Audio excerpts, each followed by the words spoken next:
நாம் இன்றைக்கி பட்டாணி சுண்டல் தான் பார்க்க போகிறோம். குக்கரில் வேக வச்சிடலாம்.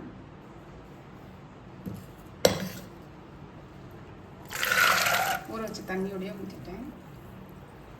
நல்லா 3 அளவு தண்ணி இருக்கணும். மூடி ஒரு 4 விசில் விட்டு எடுத்துடலாம். விசில் இறங்கிட்டே இப்போ திறந்து பார்த்துடலாம். நல்லா வெந்துச்சு பாருங்கள்.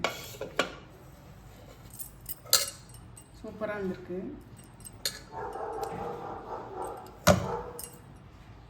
தாளிச்சிடலாம்.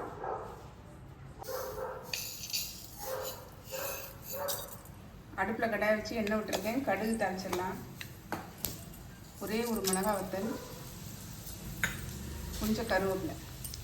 இப்போ இதில் கொஞ்சோண்டு மஞ்சள் பொடியும்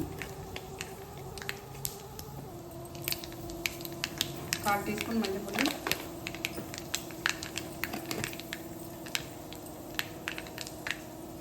கால் டீஸ்பூன் தனி மிளகாய் நல்லா ஃப்ரை ஆகிட்டு வேக வச்ச பட்டாணி இதில் சேர்த்துடலாம்.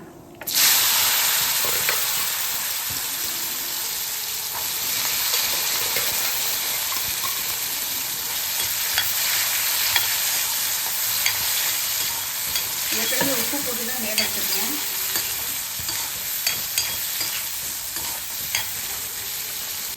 இதில் பொடியை தூங்கின கேரட், அப்புறம் தேங்காய் தூங்கின தேங்காவை சேர்த்துக்கலாம்.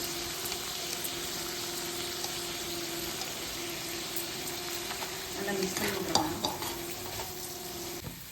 நல்லா மிக்ஸ் பண்ணி விட்டாச்சு பாருங்கள். இதில் கொஞ்சமாக மாங்காய் துருவல் லைட்டாக சேர்த்துக்கலாம்.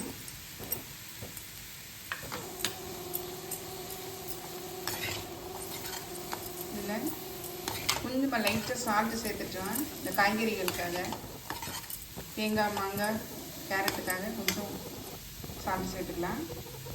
பெருங்காயம்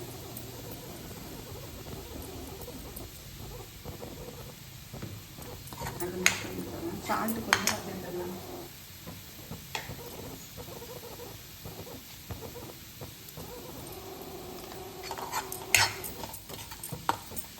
அவ்வளோதாங்க நம்மளுடைய தேங்காய் மாங்காய் சுண்டல். எல்லாருக்கும் பிடிச்சமான இந்த சுண்டல் சூப்பராக ரெடி ஆயிடுச்சு. எப்படி இருக்கு பாருங்க, செம்மையாக இருக்குங்க.